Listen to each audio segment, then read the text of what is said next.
ഒരു ഉള്ളി ബജിയാണ് ഞാൻ ഉണ്ടാക്കുന്നത്. അതിന് ഞാനൊരു ഇടത്തരം 4 സബോള ഞാൻ ചെറുതാക്കി അരിഞ്ഞ് വെച്ചിട്ടുണ്ട്. ഇനി അതിനകത്തേക്ക് ആവശ്യമുള്ള സാധനങ്ങൾ: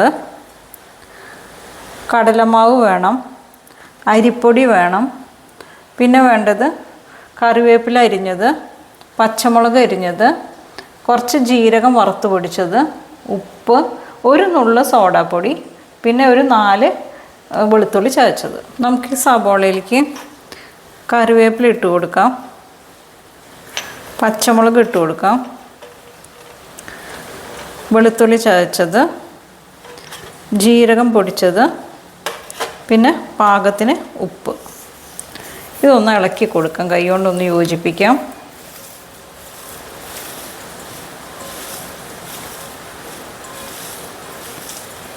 യോജിപ്പിച്ചിട്ട് നല്ലോണം യോജിച്ച് കഴിയുമ്പോൾ നമുക്ക് ഇതിനകത്തേക്ക് കടലമാവ് ഇട്ട് കൊടുക്കാം.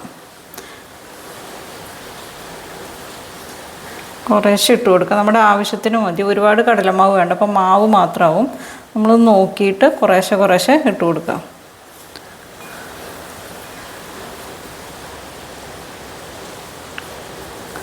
കടലമാവ് ഇട്ട് കൊടുത്തു. ഇനി ഒരു ക്രിസ്പിനെസ് കിട്ടാൻ വേണ്ടിയിട്ട് നമുക്ക് കുറച്ച് അരിപ്പൊടി ചേർക്കാം. അരിപ്പൊടി ചേർത്തു. ഇനി ഇതൊന്ന് ഇളക്കിയിട്ട് മിക്സ് ചെയ്യാം. ഇനി നമുക്ക് കുറേശ്ശെ വെള്ളം ഒഴിച്ചിട്ട് ഇതൊന്ന് കുഴച്ചെടുക്കണം.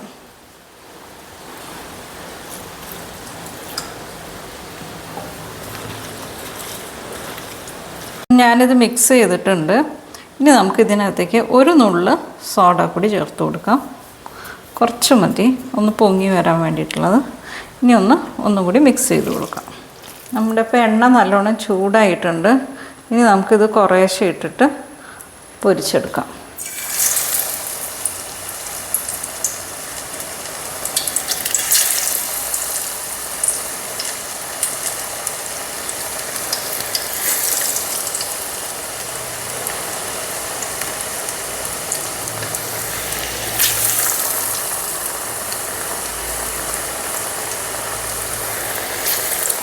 അപ്പോൾ നമ്മുടെ ഒരു വശം മൊരിഞ്ഞിട്ടുണ്ട്, നമുക്ക് തിരിച്ചിടാം.